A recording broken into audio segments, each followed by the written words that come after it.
is you don't have to project too far, so I hope you can all hear me. Good evening, everyone. Welcome to coming out to the Drug and Alcohol Awareness Evening. My name is John Tupper. I'm president of the Fort McMurray Chamber of Commerce. The theme we have this evening is that we're stronger together, meaning that everyone here has a role to play in reducing drug and alcohol problems in this community and in this province. From teachers and parents and employers to elders and our elected leaders. I see Mayor Melissa Blake here, Councillor Don Scott here in the back. Social workers, citizens, our police officers, doctors, our youth, and many, many more people. All of you can make a difference. Our goal here is to create a process that engages the community, educates, and promotes communication, and provides strength and support for those people who need it most. We have a number of not-for-profit organizations with us this evening, and they're out front. Please take a moment to visit their table and talk with them. We have the Fort McMurray Sunny Smiles Preschool, some other solutions, Society for Crisis Prevention, the Fort McMurray Public School District, Girls Inc. of Northern Alberta, and the Wood Buffalo HIV and AIDS Society. Also had some help this evening with some sponsors, the Oil Sands Safety Association, the Fort McMurray Construction Association, Debbie Hill Design, Wood Buffalo Community Policing. We'd like to thank them all for their support. Let's give them a round of applause.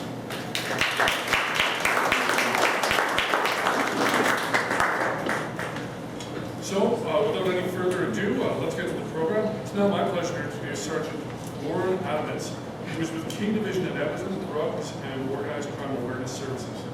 Thank you. Good evening, everybody. Can everybody hear me? Yes. I usually don't have a problem projecting the voice, but thank you for inviting me. You know, before I was a police officer, I was a geologist. But I was one of those people impacted with the energy plan that they had at that time. And I even put my resume in a pizza box to get in through the front doors. And so a friend of mine was with the Ottawa City Police and showed me what police work was about. So I found a new career. So I've got just under 23 years service with the RCMP. I started off my career in High Prairie, went to Wabasca, Demery, Iqaluit, Arctic Bay, Nanisivik, Yellowknife Drug Sections, Resident Bay, Grise Fiord. I worked there as a geologist. I fell in love with the North. It wasn't penance. So then I came down, 2000, worked Asian-based and Caribbean-based organized crime groups, was team leader with the Northern Alberta Green Team, then slid over to professional standards, and now with the Drugs Organized Crime Awareness Services. So a lot of times, it's always a challenge to figure out where to go because the topic is so broad. We can go on for hours and hours. But what I'm trying to do is challenge your thinking and to engage in a discussion because that's the way we're going to learn.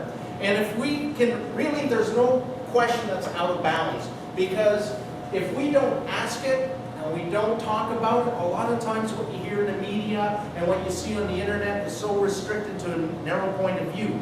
So let's explore those and discuss because ultimately, if you have kids or students or the community, we need to be informed on it. So what I plan on doing today is to challenge your thinking, to then go down to give you a description what drugs are and what is involved with the drugs and their effects in a simple way, and then go into elements of how can we look at a community, what do the police need, how we can work together, and ultimately, I'm a firm believer that drug use is child abuse. And we'll get into that, okay? And it's not just a simple matter of my body, my temple, stick your nose out of it. And you know what? Let's have that discussion.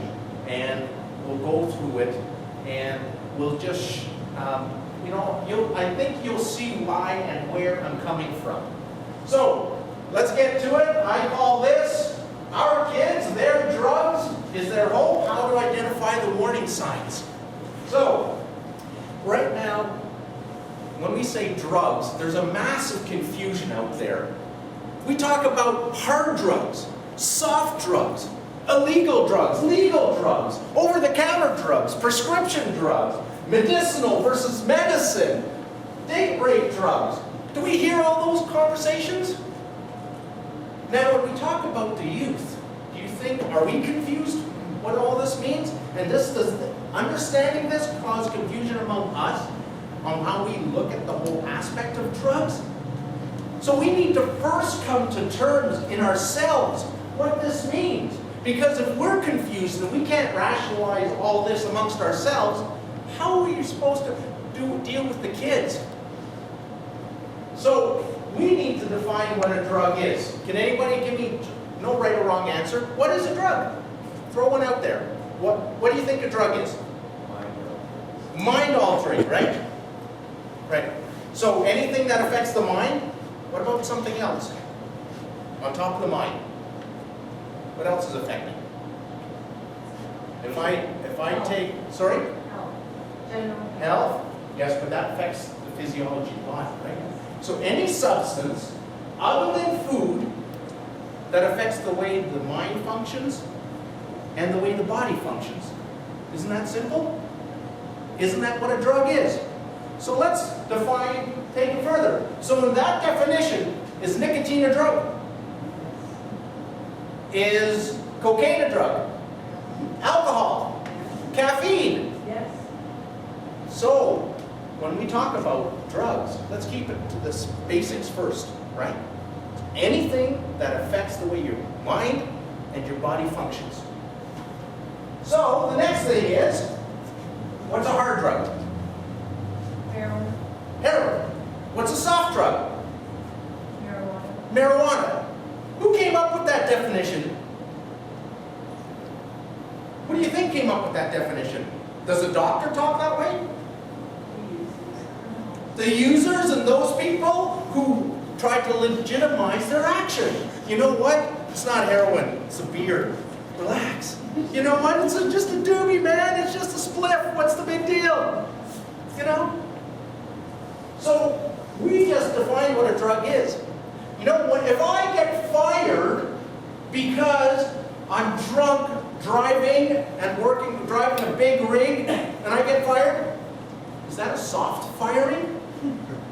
Is somebody who's withdrawing from heroin or a severe alcoholic, is their withdrawal different? But we classify it as different, don't we? Only because one's legal and one's not. Alcohol is legal to buy and But doesn't that create the confusion as well? Now, a lot of people say, well, why is drugs? Prohibition never worked. You know, we can get into that discussion, but hold off on that one, for example. But I say, you know what's legal? Well, first of all, how long has alcohol been around? Over 2,000 years? You know, it's so ingrained. When did we learn about the harms of alcohol? And how ingrained has it been? So we've got to do that education part of it as well. Now, when we talk about prohibition never worked. Absolutely it worked. Not for organized crime. Organized crime made a killing on it. So where did it work? The health consequences. The health consequences, the liver damage. And if we see what's happening in the UK with their attitudes on alcohol, look at their health consequences as a result of their perceptions on that. But it's a soft drug, right? No, a drug is anything that changes the way the body functions and the mind functions, right? Let's keep it simple here. Now, let's take another discussion. There are 3 types of crimes related to drug use. One is the legal possession. You legalize it, it's no longer a crime, correct? Okay. The second one is the financial aspect of crime. Do you think an alcoholic, sorry to describe it that way, but just so we understand, you know the ruggie on the street, the bridge group, the person that's down and out, do you think he's got to find a way to satisfy his addiction, even though it's a legal drug? So when we talk about legalization of drugs, what are the consequences with on the financial impacts of that? Are we going to increase addiction? We talk about, and these are things to talk, what about, we talk about drunk driving, right? And we'll get into that as well. Can you be impaired because of prescription drugs? Can you be impaired with marijuana? What's going to happen with those? Now, these are just questions. I'm not giving you answers, but these are questions we have to rationalize, right? And the last one is the psychopharmacological crime. Whatever the drug does, the withdrawal will be equal and opposite. take, for example, heroin, okay? Or you can take alcohol. Slows the heart rate, causes muscle relaxation, causes sleepiness and drowsiness. Because some of it can be absorbed through the intestine, causes constipation.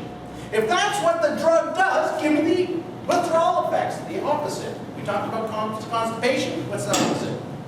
Diarrhea. We talk about muscle relaxation. Anybody have a leg cramp? Think of that all over your body. We talk about slowing the heart rate. Think of irregular heartbeat. Right? We talk about sleepiness and drowsiness. Think of insomnia, nightmares. Is that the withdrawal signs of heroin? Alcohol as well, those things. So now think about cocaine, methamphetamine, coffee. You've jacked up on that stuff. And try and wake up on a Saturday morning without your cup of coffee. Are you so miserable? Lethargic, headaches, dehydrated, grumpy? So if we have drugs, are we going to go through all these mood swings? That all of a sudden I'm stimulated. Who are the targets of opportunity? That all of a sudden I get little Johnny coming up and say, Mommy, Mommy, can I have a sandwich? Daddy, can I go over to Susie's house? Yeah. What's our psychopharmacological state? What about maybe fights? So I don't know the answers, but we need to have these discussions, right? So it's not just as simple, my body, my temple. What's a date rape drug? Ecstasy. Sorry? Ecstasy. Ecstasy? Yeah, anyone else? Rohypnol, gamma-hydroxybutyrate, GHB? What about alcohol? I guarantee you that more women and men have been sexually assaulted because of alcohol compared to any of those other drugs.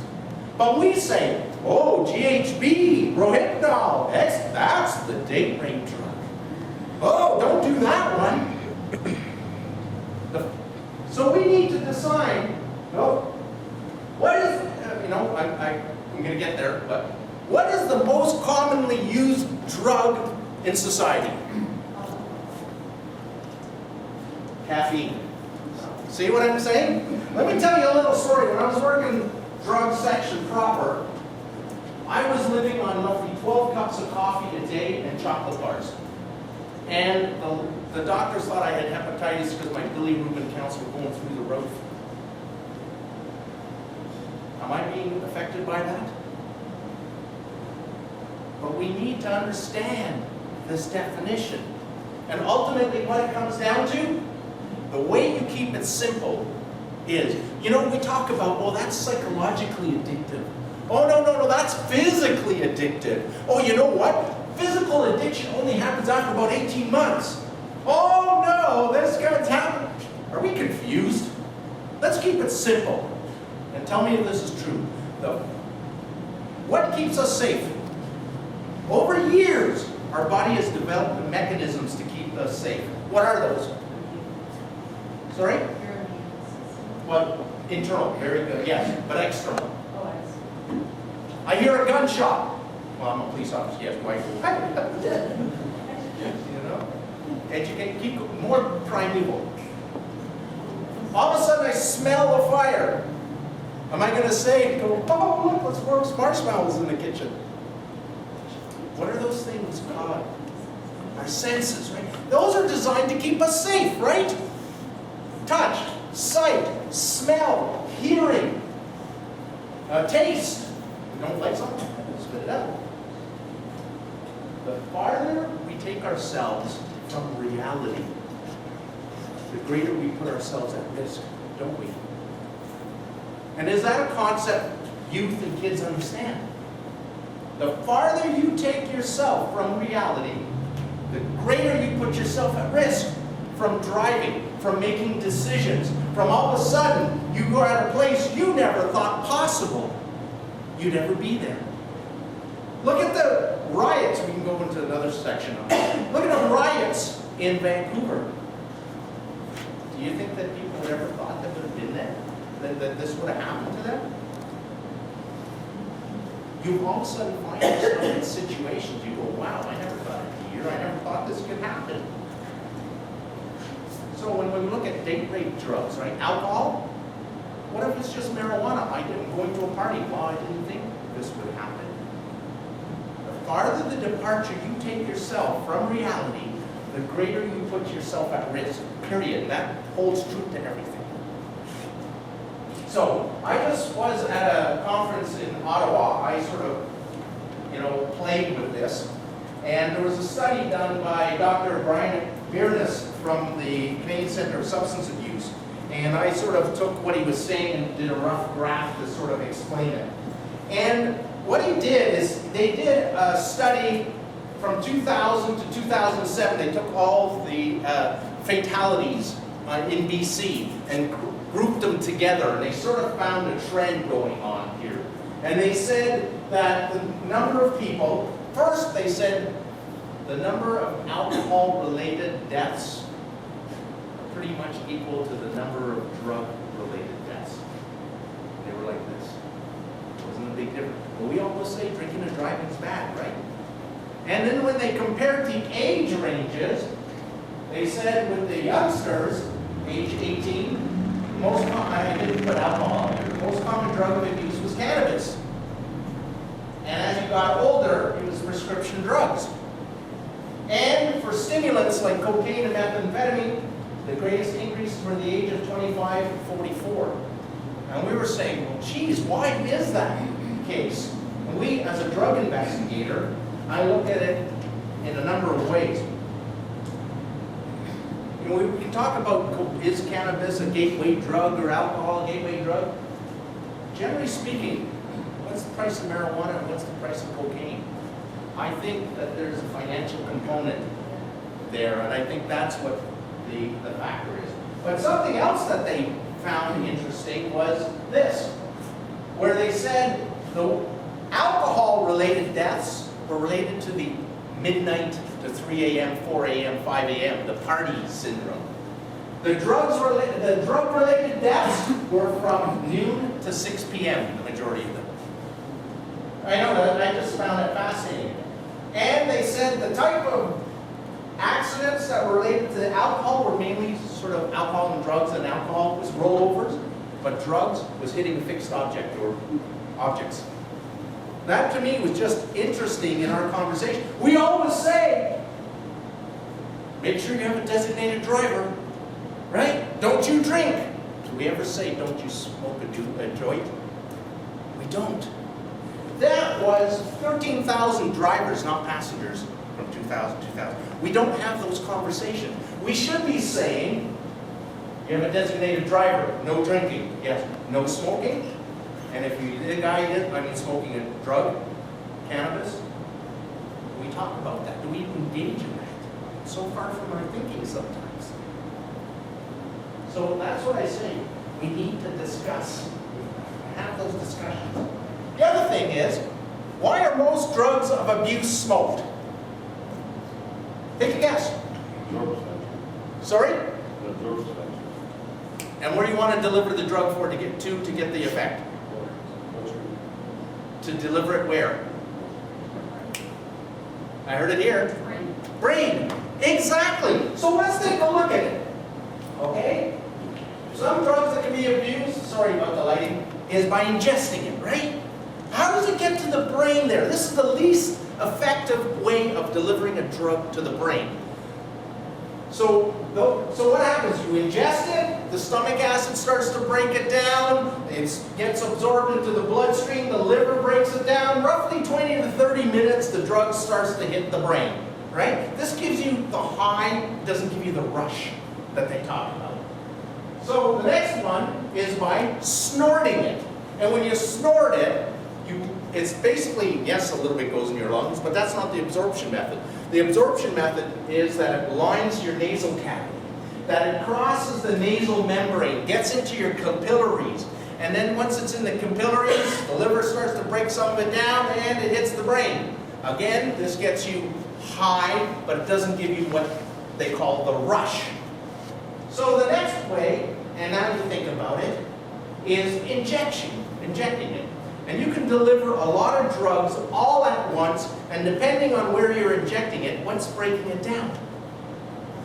At this stage, you start getting what they call the rush. Now, why are most drugs of abuse smoked? Think about it. Every time you take a single breath, where does that breath first go? Lungs. From the lungs, it goes to the heart. And the next stop is immediately to the brain. Your delivery mechanism is on the order of roughly 2 seconds. What's breaking it down? Absolutely nothing. You have that huge lung capacity with all those alveoli to suck all those chemicals right into the bloodstream and deliver it directly to the brain. And that gives you that rush. So when we went from powder cocaine to crack cocaine, crack became so much more addictive. Now you know why. So, what is a rush? How can I describe that to you? I'll pick on this gentleman here. Anybody see a winning coach? Baseball, hockey, football. What does the team do when they win? They pick up that bucket of Gatorade, run over to the coach, and dump that Gatorade over the coach's head. What's the reaction of the coach? Is that what you see? What if I took a cup of Gatorade, ran over to the coach, and went... Would I get the same reaction? So what a rush is all those chemicals all at once, like a train, hitting the brain, causing a shock to the brain. And that's what a rush is, in the simplest kind of form. Okay? So, other drugs, like LSD, can be absorbed through the skin. So I'm just talking about why certain drugs are administered in a certain way, and why most drugs of abuse are smoked. So, now there are lots of drug classifications. I can go to narcotic, analgesics, and all that, but I want to keep it simple. And with this definition, you basically have some similar features that you can start breaking it down to. You have your stimulants, your uppers. You have your depressants, your downers. And you have your psychedelics, hallucinogenic, which are your all-arounders, or some drugs that have a combination of both of those features. So, what are some of the features? Stimulants. Think of a car engine. If I rev my car engine, what's my engine temperature going to do? Or my body temperature? Go up. What's my fuel gauge going to do? Go down. Exactly. What's the wear and tear on my body or my mechanics? Increase. So, in the simplest way, think of that. So what are the effects of the stimulants? They increase energy, heart rate, blood pressure, body temperature, respiration. It creates thirst and also decreases appetite. So that combination is where somebody on stimulants will start being very, very thin over prolonged use. So active, confident, and anybody have 10 cups of coffee? A little fidgety, right? Because they're all strung out, you know? So those are things. Now the other thing is, why do those paramedics or doctors shine that light in your eyes? I always wondered that. What are they looking for? Exactly. So what happens if you shine a light in a person's eye, they could constrict, right? But this drug starts to force it open again. That's what they're looking for.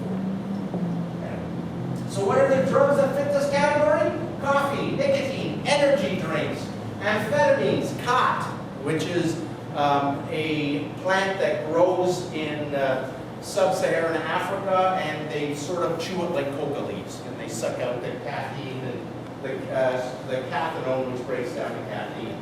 So the drugs that fit in this is also cocaine and methamphetamine, and there's very similar type of features to it. The other one is depressants. And the most common one is sort of alcohol. Think of everything slowing down, and alcohol starts coming. What's the first thing to go, other than that little voice of reason, that little word that shuts down, you know? Jump over this Mack truck coming at 100 miles an hour? Are you kidding? Get a beer? Bring it on, buddy! You know? But then all of a sudden, what happens? Loss of coordination, right? Speech. Increase that a little further. no pain. Johnny, wake up. Sleepiness. Then you slow it down even more, you stop breathing, your heart stops. There's very similar features to these things. So what are the drugs that fit this category? Slowing everything down. And that, again, people that light in your eyes, these drugs sort of constrict the pupils.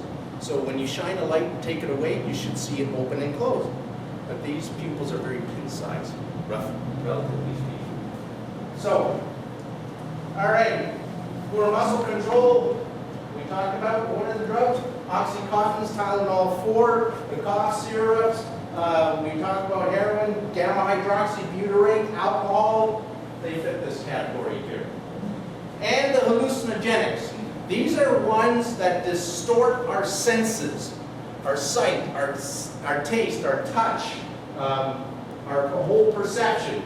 So, and your sense of time and spatial distance judging. What are the drugs that fit into this category? Psilocybin, magic mushrooms. Anybody surprised to see marijuana in this classification? We'll talk about that. Okay? Ketamine, animal tranquilizers. PCP, don't see that very much anymore. It's making a little comeback, but mainly in central Canada.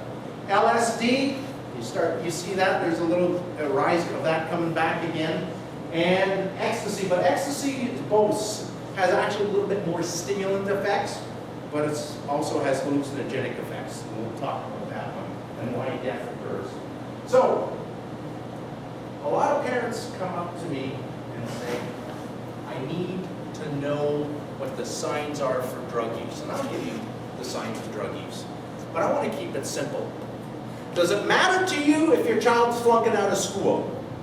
Does it matter to you if it's alcohol or they're in an abusive relationship? Does it matter to you that they just broke up with a girlfriend or it's cocaine? Does it matter to you? And how do we know all those things? How do you know? Do all those things matter to you as a parent? Teacher? And how would you know that? Change of behavior. And if we don't ask or follow up on it, how do we know? You know, I can go through all of these, but each one in and by themselves could be something innocuous. But we only know if we take the step to dig and find out. And if we don't, you know, I had somebody, and I'm not trying to say, I had somebody come up to me and say, you know what, I used to, I arrested her young son or daughter and bring them home and said, you know what, I knew something was up. I knew something was wrong. I bite my tongue and the blood's driving down here. I said, okay, what'd you do about it? I didn't want to falsely accuse him. Falsely accuse him of what? You didn't even know where to start from. You know what? People, we're all human beings, we make mistakes. Kids know that parents get angry. They know that. But you say to a kid, you disappoint me, that's totally different. That's a kick in their gut. So they know inherently that you will get upset. That's part of parenting. They understand that. So, how do we engage in that discussion is something else. But we know, trust your instincts. You know something is up. You're probably right. But how do you know unless we get in there and find out? Don't wait. So, what are things to know? Changing friends. Oh, yes. A lot of times you see, either little Johnny's gone to the dark side, and the friends have all gone somewhere else. Why is that separation? Or all of a sudden, these guys have gone to the dark side, and little Johnny says, you guys do it, I don't want to be part of it. Changing friends. Negative changes in schoolwork. Why? Could it be a teacher problem or just not understanding the subject? Absolutely. But could there be something deeper going on? How do we know? Because they're missing school, that they're not getting enough sleep. Well, check that out. Increased secrecy. Oh yes, absolutely. Hi Susie, I can't talk to your body or whatever it is. Of course they start getting a little secretive. But we need to explore that. evasive behavior, lying. If it's change of characters, why are can they not deal with it?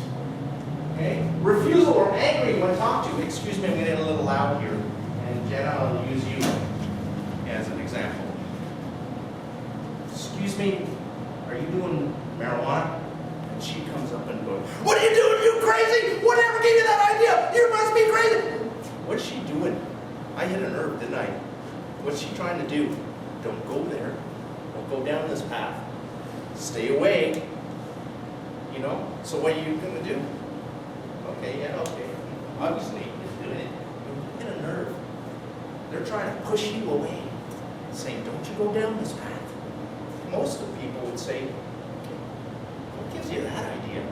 What are we doing that's making you think that? Well, why would you even think that, Mom? As opposed to that explosion. Because they're trying to push you away. Because you're getting a nerve. And posts. Okay. Newfound bravery. Hey, killer! Killer. Where'd you get that name from? From what? Where's this coming from? Hey, Duke Nukem! Okay, yeah, it's a video game, but why Duke Nukem? You know? Are you the enforcer? Like, there's something going on here. Right? Fear of police. Yes, we do go to a lot of communities, especially when I was going to Wabasca, Desmarais, Roland, Schmuggins, poof, they disappeared. But if there wasn't a fear of police beforehand, why now? You know, just hit to all those parents. You know, and because I'm a police officer, I can get away with this. You're driving along, and all of a sudden your son or daughter says, police! Oh, you start wait. You know what? I go, yeah, wave to them, say hello. I don't care if the police is there. But what are you saying? First thing you're doing is looking at your speed, aren't you? You have that guilty conscience, right? Right? What do you think they're doing? Same idea. So, irregular hours, yes, but what is it? Why? Why are they skipping? What's happening? Is it a new activity? Change in clothing, yes, girls, guys will start dressing alike, but start looking for same baseball caps, same bandanas, same shoelaces, same, you know, beyond that they're always having that, or that color. That could be gang activity, right? So increase borrowing money, or all of a sudden, where are you getting this? I know I was growing up too, and you know, wearing my jacket or the ring or something like that. That's different than where did you get $100, $200, $300, $400? That's expensive. Where's that money coming from? Or why are you always asking for money? We need to probe deeper into these things. Sudden loss of interest in family. I'm going to divert here.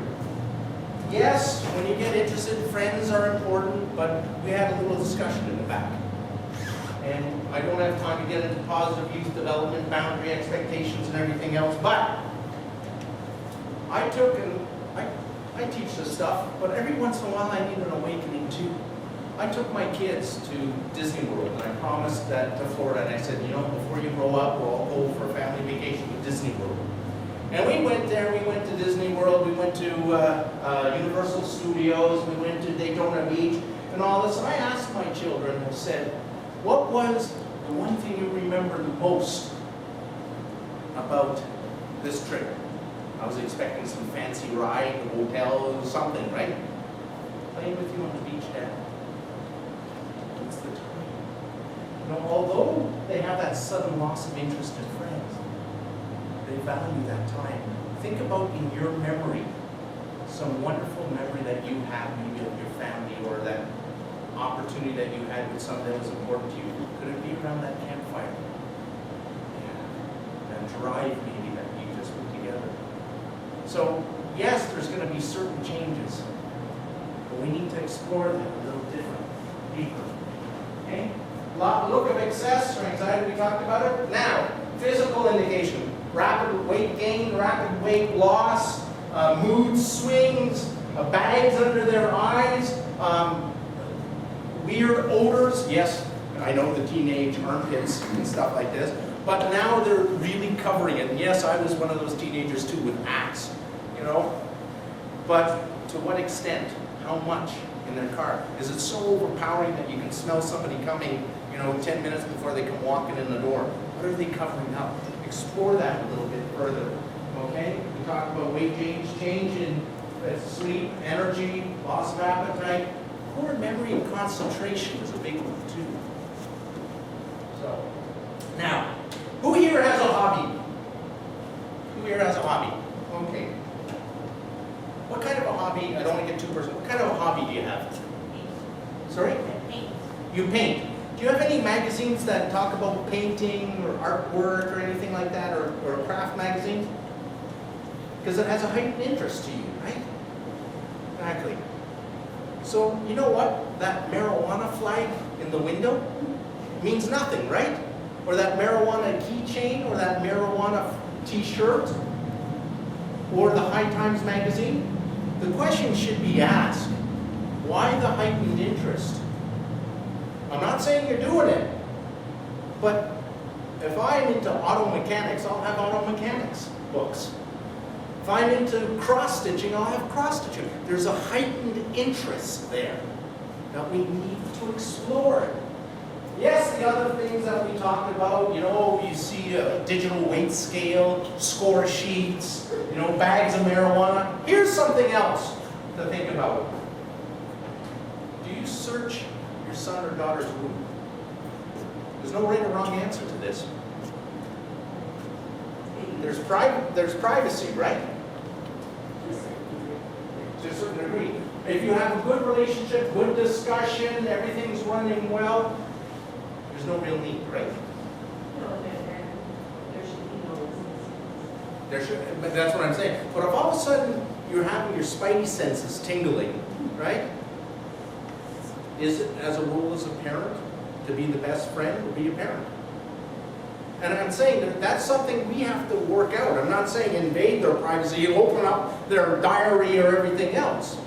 But if there's a real legitimate concern that you want to dig into, have that conversation. If you're seeing some of these signs, follow up. Okay? I'm not saying be the spy, but that's something that you have to determine within your lives.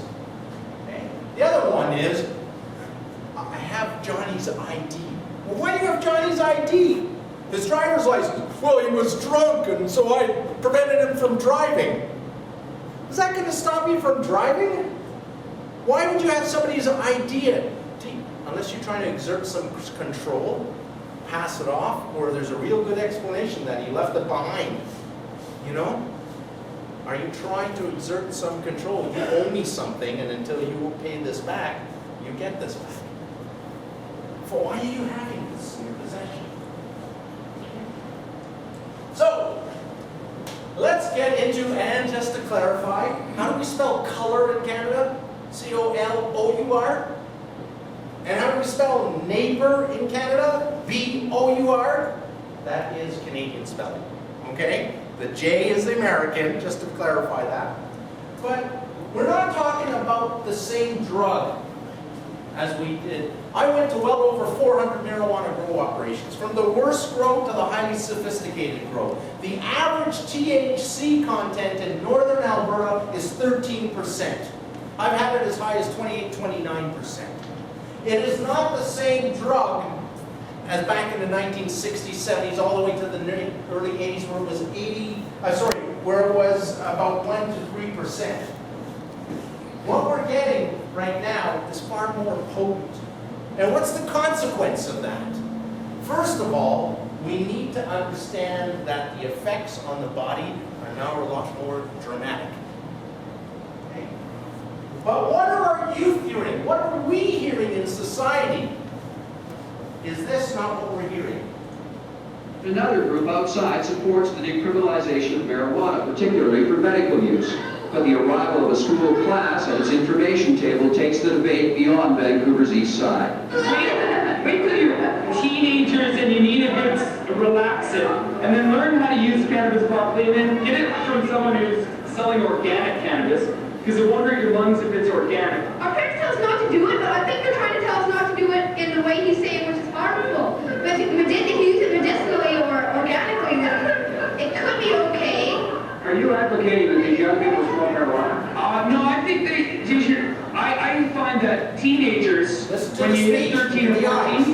start seeking out anti-stress medicine.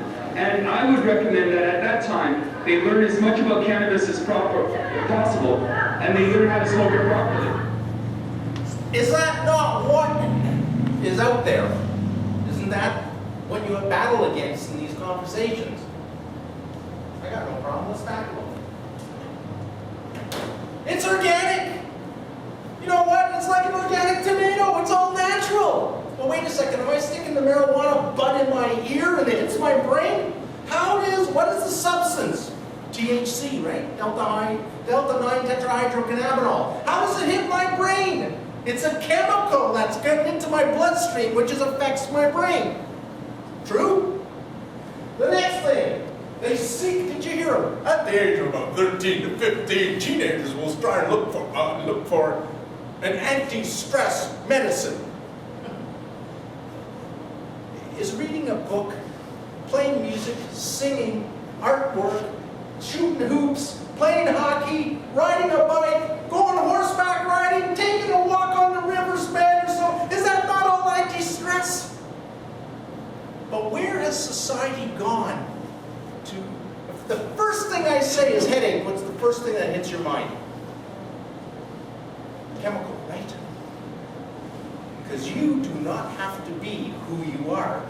I've worked 18 hours on a rig, but there's Viagra. So I can be a Tyrannosaurus. Because you do not have to be who you are. Are we not instilling that message? When I was sick, my parents would say, suck it up, buttercup, go to bed. In 2 days or whatever, you'll get over it. But no, we got everything to, I'm not trying to knock it, there's some good medication out there, don't get me wrong. But what are we predisposed to thinking right off the bat? So anti-stress medicine? Come on. So, if marijuana is so bad for you, a doctor wouldn't prescribe it. I mean, they sign a Hippocratic oath to do no harm. Well, that's a huge debate in and by itself. But I dare, who do they prescribe it to? Somebody who has cancer, who has HIV, who has multiple sclerosis, whose body chemistry is ravaged with the ailments of what they're already facing, that the doctor does a risk analysis on the further harm this drug is going to do versus what they're facing? I dare anybody to come up to a doctor, I'm going to pick on you, I've been picking on you all day. Hey doc, I'm perfectly healthy. Can you prescribe marijuana to me? They'll look at you like you got 3 eyes. Right? We talk about, is smoking generally bad for you? Are we all in a discussion about how secondhand smoke affects children and babies and all that stuff? Do we ever engage in the conversation of secondhand cannabis smoke? Do we ever even start that conversation? No. Okay. I love this one. It's from God. It's all natural. It's God's herb. Oh, man, I hear this all the time. You know, if God didn't want it, He wouldn't have grown it. So is poison ivy and poison oak and the venom of a king cobra, but I don't put that in my body. It doesn't have chemicals. Well, first we talked about the THC, right? And the other chemicals that are on there, the cannabinoids and everything else that's involved. And when you light it, it goes from 400 chemicals to 2,000 chemicals. But I won't go into that. But what I will talk to you about is this. In an indoor marijuana grow operation, the biggest fear